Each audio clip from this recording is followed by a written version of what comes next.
Well, today is the day the Holloway family has waited 18 years for. Yeah, the man they believe is responsible for the death of Natalee Holloway appeared before a federal judge on U.S. soil. We have team coverage of today's hearing at the federal courthouse downtown. We're going to start with WVTM 13's Lisa Crane. Lisa, this day was a long time coming.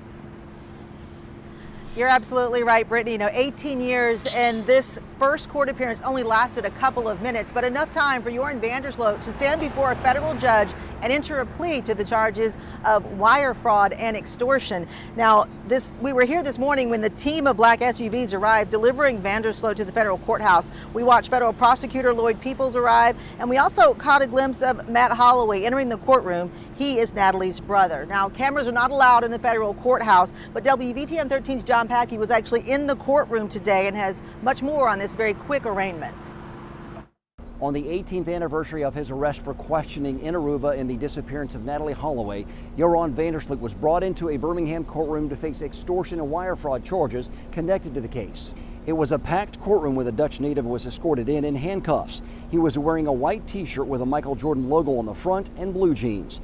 I watched Natalee Holloway's mother Beth's expressions as the main suspect in her daughter's disappearance shuffled in. The look on her face never changed, very stern and determined the entire time. Now, van der Sloot denied the need for a Dutch translator, saying, "My English is actually pretty perfect."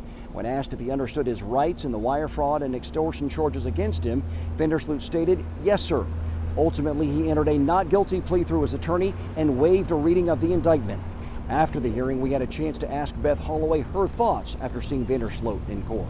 Just thank you for your continued support. Thank you so much. How relieved are you that he is in a Birmingham courtroom?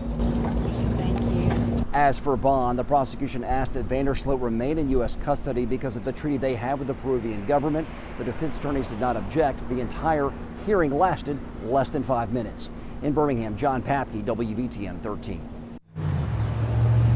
All right, John, thank you. Now, we may not see van der Sloot back in a courtroom anytime soon. If he changes his plea to guilty, well, we could see him back there in the next few months. But if this goes to trial, it's going to be several months, maybe even up to a year. Natalee Holloway's friends and family must wait a little bit longer, it would seem, in their search for justice. But today, several friends of Beth Holloway were here to show their support.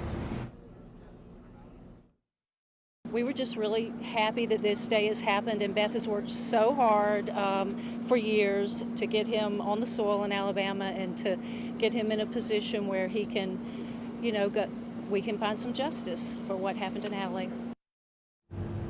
Now, the agreement with Peru will keep Joran van der Sloot in the U.S. up to 2 years, but most experts believe that this case will be through the system well before that, probably within a year or a little bit after a year at the most. Live in Birmingham, Lisa Crane, WVTM 13.